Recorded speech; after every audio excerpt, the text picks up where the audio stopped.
कहानी के स्टार्ट में दो ड्रग डीलर्स दिखाई देते हैं। एक जो ड्रग्स लेने आता है और दूसरा जो ड्रग्स देने आता है, जिसका नाम डेविड ब्रिगेंजा होता है। जैसे ही डेविड ड्रग्स हैंड ओवर करता है तो फौरन ये बात कहता है कि वो मजीद ये धंधा नहीं करेगा, क्योंकि उसकी बीवी ये डिमांड कर रही है अगर ये नशे का धंधा नहीं छोड़ा तो वो उसे छोड़ देगी। जिससे ड्रग डीलर डेविड पर गुस्सा होते हुए कहता है कि अब तुझे इस ड्रग डिलीवरी के पैसे उस वक्त मिलेंगे जब तू अगली ड्रग डिलीवरी करेगा और ये काम नहीं छोड़ेगा। जिस पर दोनों में लड़ाई हो जाती है और ड्रग खरीदने वाला मारा जाता है। अब क्योंकि डेविड से उस शख्स का मर्डर हो जाता है तो वो भागने लगता है, क्योंकि उसे ऐसा लगता है कि पुलिस उसका पीछा कर रही है और वो एक जगह जाकर छुप जाता है और वहां वो विजय सौगालकर को कुछ जमीन में दफनाते हुए देखता है और बाद में वो कातिल यानी डेविड ब्रिगेंजा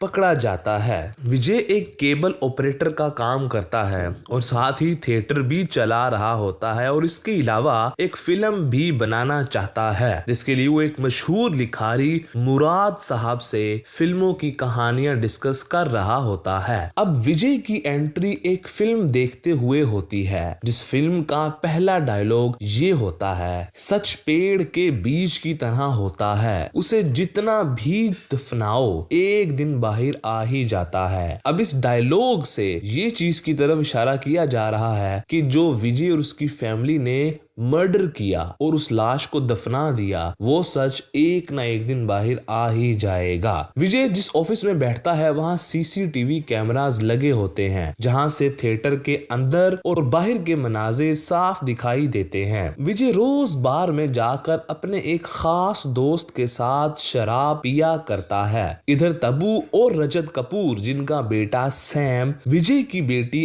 अंजू ने मारा था, वो उस कातिल को पकड़ने में मसरूफ होते हैं, जिसके लिए आईजी पुलिस गोवा को ये टास्क दिया जाता है कि इस केस की गुत्थी सुलझाएं। आईजी पुलिस आते ही सबसे पहले गायतोंडे को बुलाते हैं, क्योंकि एक ही पुलिस ऑफिसर था जिसे इस केस की पूरी जानकारी थी और वो 7 साल से इसी वजह से सस्पेंड भी था। अब आईजी पुलिस, गायतोंडे और तब्बू मिलकर इस केस को सुलझाने की कोशिश में होते हैं। इधर विजय अपनी फैमिली को बिल्कुल नहीं बताता कि उसने सैम की लाश कहां दफन की थी। अब विजय के घर के साथ वाली जमीन जो विजय ही की थी, उन्होंने एक फैमिली को बेच दी। अब उस फैमिली में एक शराबी आदमी रहता था जो रोज अपनी बीवी को मारता था, जबकि उस शराबी की बीवी विजय की वाइफ की बहुत गहरी दोस्त होती है और विजय की वाइफ इस पड़ोसन को ये भी बता देती है कि विजय ने सैम की लाश कहां छुपाई है, हमें मालूम नहीं। अब जैसे ही विजय की वाइफ ये बताती है तो पता चलता है कि वो शराबी पड़ोसी जो अपनी वाइफ को मारता है वो पुलिस ऑफिसर एएसआई है, जबकि उसकी बीवी जिसको वो रोज मारता है और जो विजय की वाइफ की दोस्त है वो पुलिस ऑफिसर सब इंस्पेक्टर है, जो इस मिशन पर लगाए गए थे कि विजय की फैमिली के करीब हों।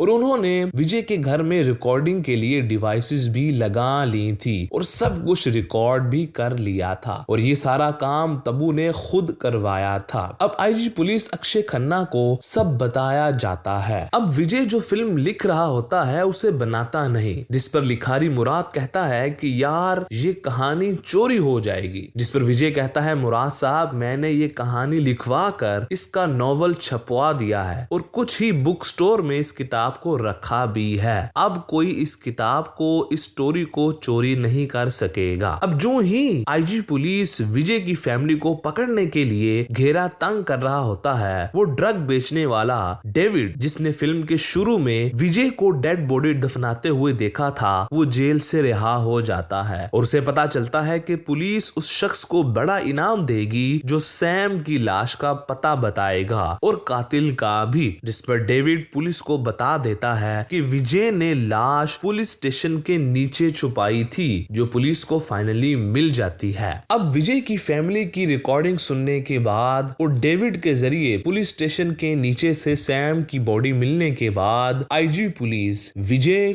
और उसकी फैमिली को पुलिस स्टेशन बुलवाता है और विजय की फैमिली को गायतोंडे के जरिए मार धमका कर विजय से फाइनली कन्फेशन भी ले लेता है, जिसमें विजय ये कहता है कि उसके घर एक दिन कोई नहीं था जब वो घर आया और उसे ऐसा महसूस हुआ कि घर में पहले से कोई है और विजय ने उसकी पीठ पर कुछ मारना चाहा ताकि वो उस शख्स को पकड़ ले, मगर गलती से वो लड़का मारा गया। फिर विजय ने अपनी जान बचाने के लिए उस लड़के की डेड बॉडी को पुलिस स्टेशन के नीचे छुपा दिया। अब अगले रोज जब खबरें चलती हैं विजय के बारे और विजय को कोर्ट में भी पेश किया जाना होता है, तो खबरें सुनकर वही लिखारी मुराद जिससे विजय अपनी फिल्म की कहानी लिखवा रहा होता है, वो आईजी पुलिस के पास आता है जहां तब्बू और रजत कपूर भी मौजूद होते हैं और उन्हें बताता है कि विजय मुझसे कहानी लिखवा रहा था और जो खबरें सुनी जा रही हैं वो सेम टू सेम हमारी फिल्म की तरह हैं, सिवाय एंडिंग के। हमारी फिल्म में एंडिंग में हीरो जेल नहीं जाता जबकि विजय अभी जेल में है। अब साथ साथ कोर्ट की हियरिंग भी चल रही होती है जिसमें विजय की वकील कहती हैं कि जज साहब ये जो कन्फेशन विजय से लिया गया वो सारा का सारा पुलिस ने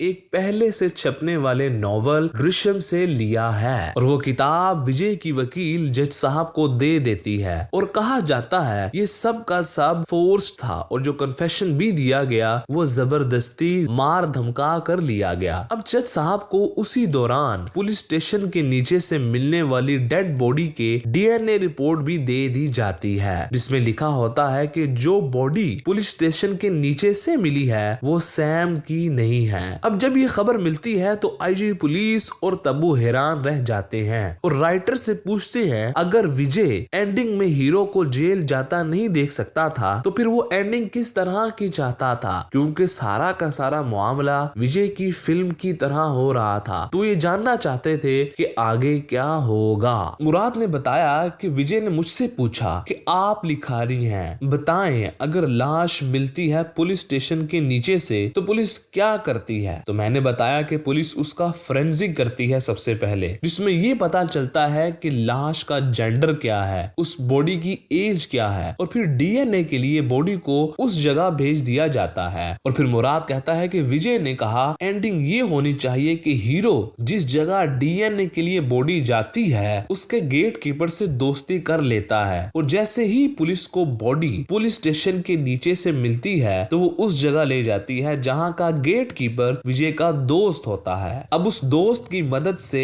विजय यानी हीरो उस बिल्डिंग में जाकर सही बॉडी की जगह कोई दूसरी उसी तरह की डेड बॉडी रख देता है तो डीएनए भी गलत आ जाता है और यूं विजय बाइज्जत बरी हो जाता है।